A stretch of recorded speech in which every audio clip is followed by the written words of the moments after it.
Rajesh law centre में आप लोगों का स्वागत है। आज एक बार फिर अनुसूचित जात अनुसूचित जनजात अत्याचार निवारण अधिनियम 1989 जिसके लिए नियमावली बनाई गई है 1995। इस एक्ट पे हम चर्चा करेंगे क्योंकि मैंने बहुत सारे मामलों में ये देखा कि पुलिस वालों को ये नहीं पता है कि SC/ST एक्ट कितने आधार पे लगाया जाएगा। बस केवल इतने जानते हैं कि जाति सूचक गाली दी गई है तो SC/ST एक्ट लगेगा, अन्यथा नहीं लगेगा। अरे ऐसा कुछ नहीं है। टोटल 51 ग्राउंड्स हैं, टोटल 51 ग्राउंड, 51 आधारों पर SC/ST एक्ट लगाया जा सकता है। ध्यान दीजिए, यानी 51 तरह के अत्याचार करेंगे, 51 प्रकार के अपराध अगर आप करते हैं तो SC/ST एक्ट वहां लगती है।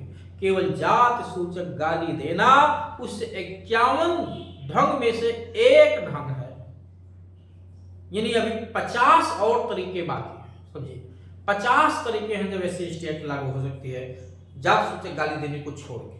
यानी टोटल 51 आधार हैं जब किसी व्यक्ति पर SC/ST एक्ट लागू की जा सकती है। उसी पे मैं चर्चा करूंगा।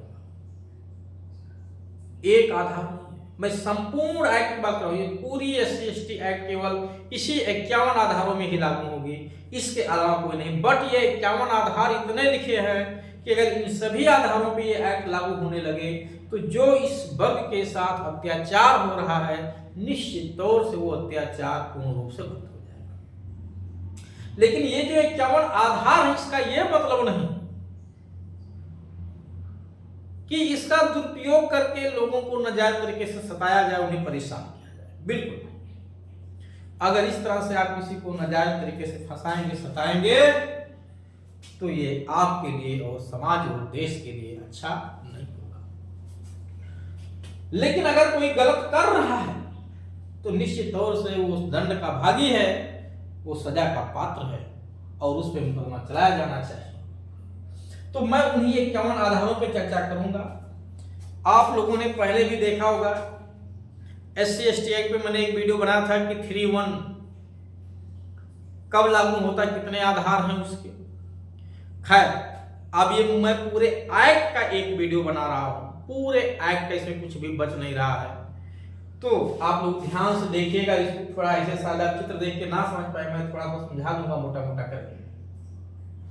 एक बात आपको बता दें, किसी तरह का किसी को कोई लीगल एडवाइस लेना है, चाहे वो SC/ST एक्ट के मुकदमे के संदर्भ में हो या कोई संपत्ति विवाद का हो या कोई अन्य आपराधिक मामला हो, तो आप इस दिए गए नंबर पे संपर्क करके अपनी सुविधा अनुसार जानकारी ले सकते हैं। हाँ, उसकी जो रीजनेबल फीस है वो आपको जमा करना पड़ेगा। तो आइए SC/ST एक्ट में देखते सबसे ज्यादा क्या है। देखिए, मैं ये नहीं कह रहा हूं कि हर व्यक्ति को इसकी जानकारी नहीं है। अच्छे लोग भी हैं, योग्यता की कोई कमी नहीं है और योग्यता किसी चीज की मोहताज नहीं होती है।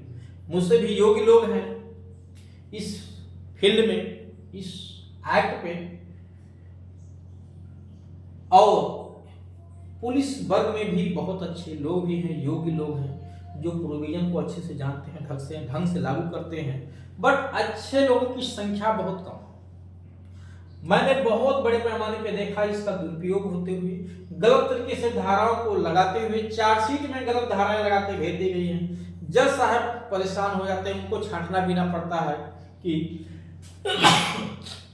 इसमें कौन सी धारा बन रही, कौन सी धारा नहीं बन रही है। तो जिसे नहीं समझ में आता है SC/ST एक्ट को निश्चित तौर से वीडियो देख के अपने ज्ञान को बढ़ाए और अपने प्रक्रिया को, अपने कर्तव्यों को सही और सुचारू ढंग से जो है संचालित करें। SC/ST एक्ट मुख्यतया व्यवहार में तो धारा 3 लगती है सभी पे, ठीक है। बट मैं यहाँ 2 धाराओं का जिक्र क्यों, देखिए धारा 3 भी है, धारा 3 यहां भी है और धारा 4 भी है। तो धारा 3 और धारा 4 2 धाराओं में प्रमुख तौर से अपराध होता है। अक्सर यही 2 धाराओं का मुकदमा आप देखेंगे, ठीक है। जब कोई पब्लिक सर्वेंट, ध्यान दीजिएगा, जब कोई पब्लिक सर्वेंट, चाहे वो थाने का भाषादक अधिकारी हो, SP हो, CO हो, डिप्टी जो भी अथॉरिटी, ठीक है, ये अपने कर्तव्यों का लेखपाल वगैरह पे अपने कर्तव्यों का मतलब है कि इस एक्ट के तहत जिन अथॉरिटियों की जिम्मेदारी बनाई गई है कि वो इस एक्ट के लागू किए जाने को, इस एक्ट को सुचारू ढंग से लागू किया जा सके, इस एक्ट के तहत, इस कानून के तहत जो उपचार, जो सुरक्षा, जो संरक्षण दिए जाने का प्रावधान किया गया है, वो जिन अधिकारियों की जिम्मेदारी बनाई गई है, अगर वो अपनी जिम्मेदारियों का निर्वहन सही ढंग से यानी कानूनी ढंग से नहीं करते हैं, उसमें उपेक्षा करते हैं, लापरवाही बरतते हैं, तो उन पे इस धारा 4 का मुकदमा चलाया जाता है। जैसे पुलिस के द्वारा FIR लॉज ना करना, SP के द्वारा FIR लॉज ना करना, ठीक, FIR लॉज करके FIR की कॉपी तत्काल निःशुल्क ना देना, इन्वेस्टिगेशन करने में लेट लतीफ करना, ये सब धारा 4 का अपराध बनता है, जिसमें ये 1 2 3 4 5 6 7 तरह के अलग अलग कृत्यों को ना करने पे अपराध बनाया गया है, समझिएगा। तो 7 तरह से लोक सेवक पे मुकदमा दर्ज होता, 7 प्रकार यहीं पे हो गई आपकी। बात 3 की और 3 2 की, 3 1, ये धारा 3 की धारा 1 है, ये 3 की धारा 2, ठीक है। यहाँ 1 मैंने नहीं मेंशन किया है, यहाँ पे 3 1 रहेगा, ये 3 1 का, ठीक। 3 1 का कब कब लगेगा, कब किसी व्यक्ति पे धारा 3 1 का मुकदमा लगाया जाता है, और केवल 3 1 नहीं लिखा जाता है, ध्यान दीजिएगा, जिस कैटेगरी का वो अत्याचार हो उस कैटेगरी का वो खंड लिखा जाता है। जैसे किसी SC ST व्यक्ति को उसकी जाति को लेके गाली दी गई, जाति पे कमेंट किया गया, तो ऐसी स्थिति में उस पे मुकदमा लगेगा धारा 3 की उपधारा 1 का क्लास धा धा लगेगा, गाली दिया गया है तो धा लगेगा, 3 1 का धा लगेगा, का नहीं लिखना, 3 लिखना है, ब्रैकेट में 1 लगाना है और फिर आपको धा लिख देना है। अगर धमकी भी दी है, उसे धमकियां भी दी गई हैं, तो धमकी में कोई गाली वाली धमकी थोड़ा देते, मारने की धमकी, खेत में ना निकलने की धमकी, घर में ना निकलने की धमकी, पढ़ाई ना करने की धमकी, ठीक है। अगर कोई भी धमकी दी गई है कि धमकी ये करोगे तो मार देंगे, FIR करवाने गए तो मार देंगे तुमको, अगर कोई धमकी दी गई है तो धमकी पे दा लगती है, ध्यान दीजिएगा। गाली जात सूचक दी गई है तो धा लगेगी, जात सूचक नहीं तो धा नहीं लगेगी। अब ये धमकी भी लोक दृष्टि में आने वाले स्थान पे दिया गया, तो महिला के साथ छेड़खानी हुई, SC ST महिला के साथ छेड़खानी हुई है, लेकिन उसके शरीर को स्पर्श नहीं किया गया, छेड़खानी में उसके शरीर को स्पर्श किया गया है, तो शरीर को नहीं स्पर्श किया गया तो 3 1 बा 1 लगेगा, जिसको WA कहते हैं। शरीर को अगर उसके छुआ गया है महिला के तो फिर 2 लगेगा। तो कब कौन सी धारा लगेगी, जूते की माला पहनाए हैं आप ऐसे वर्ग के लोग, सर मुंडन करा दिए हैं, उसका मूछ हटवा दिए हैं, तो धारा 3 खंड 1 का घ लगेगा। तो किस प्रकार का अत्याचार है, जिस प्रकार का अत्याचार होगा उस प्रकार की धारा इसमें लगेगी।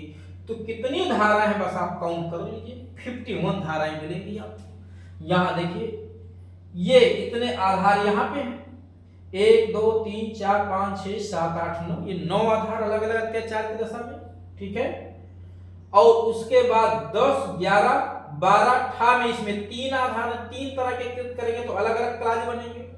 उसके बाद ड ढ ड़ त थ ये अलग अलग आधार हैं, द ध न प फ ब बा में 2 आधार हैं, ये छेड़खानी से जुड़ी हुई धारा।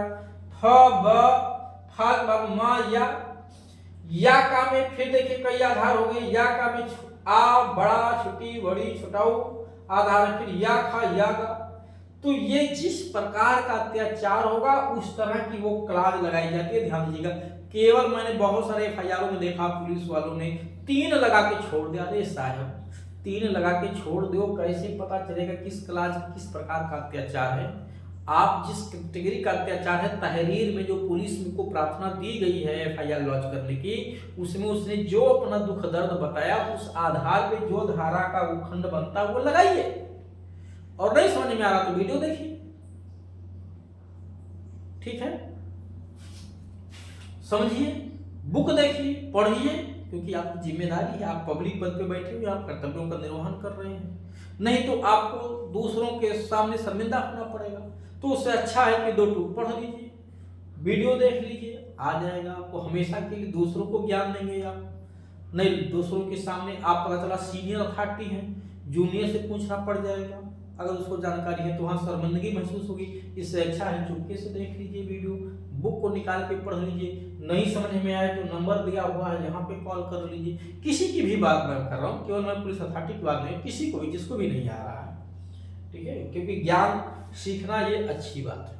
कहीं से जहां से भी मिल जाए वहां से सीखना बुराई नहीं है। मैंने भी अपने जीवन में किया है, अपने से छोटों से भी सीखा है, अपने से बड़ों से भी सीखा हूँ, आज भी सीख रहा हूँ और जब तक जीवन रहेगा तब तक भी सीखता ही रहूँगा।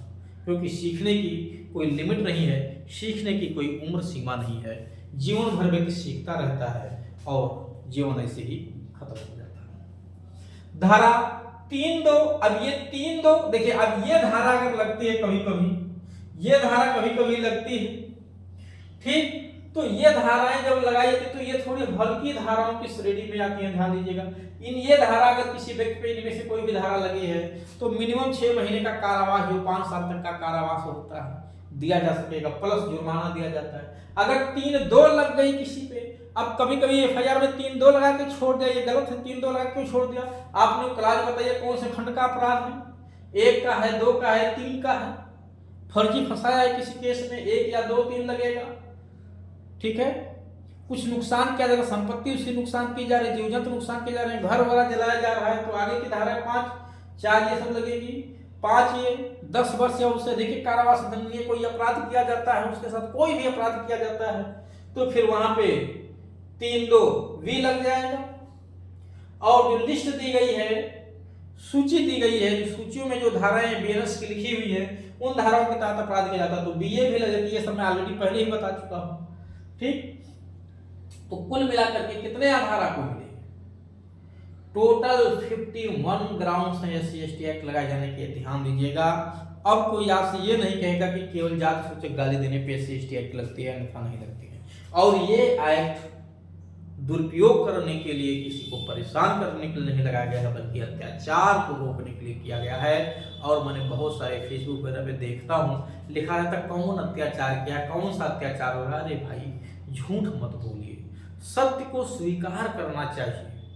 सत्य को स्वीकार करेंगे तो आपका भी विकास होगा, समाज और देश सबका विकास होगा।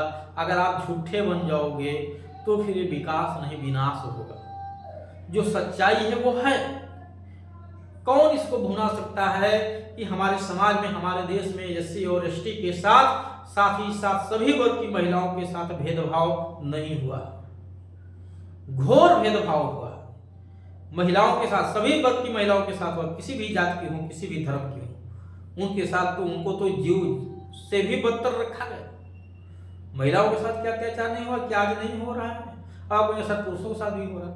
अरे पुरुषों के साथ हो रहा है, लेकिन उस कदर नहीं हुआ। जिस देश में महिलाओं को जिंदा जला दिया गया, पतियों के सामने बैठा करके चिता पे फूंक दिया गया, आज तो वो विरल से विरलतम मामलों का मर्डर की श्रेणी में है। उस देश में आप रहते हैं, उस देश की ऐसी प्रथा थी, ठीक। आप कहते हैं अत्याचार नहीं हुआ। और अनुसूचित जात जनजात के साथ इनको मैला ढोने के लिए विवश किया गया, सर पे मैला रख के ढोते थे बेचारे। मैला अगर वो लिक्विड में है, सर पे चूता था, उनके पानी गंदगी चूती थी। आप उनके साथ अत्याचार नहीं हुआ। गले में भुरका बांध के, मटकी बांध के उनको रोडों पे चलना पड़ता था, मजबूर थे। रोड पे चलने से रोड अपवित्र हो जाता था। आज भी इसके दृष्टांत जो है कहीं कहीं देखने को मिलते हैं। मटका छू लिया तो मार दो उसको, घोड़ी पे बैठ गया, कपड़ा अच्छा पहन लिया, जूता पहन लिया, शादी में जो है घोड़ी पे नहीं, घोड़े पे नहीं बैठ सकता। ये सब क्या है? ये सब उसी के अवशिष्ट रूप हैं जो आज दिखाई दे रहे हैं। कभी ये बहुत विकराल रूप में थे देश में। तो ये सच्चाई है, उन्हीं अत्याचारों की दूर करने के लिए एक्ट लाया गया है। हाँ, ये बात सही है कि जब इस तरह का कोई अपराध अत्याचार करे तभी इस एक्ट को लगाया जाए, फर्जी तरह से किसी को फंसाया न जाए। चलिए, उम्मीद है कि आप लोगों को ये बात समझ में आई होगी। और उसके बाद अगर किसी ने कोई क्वेरी रह जाता है जो रेलिवेंट है तो नंबर मैं ऑलरेडी दे रखा हूँ, आप संपर्क करिए, आपको जानकारी दी जाएगी।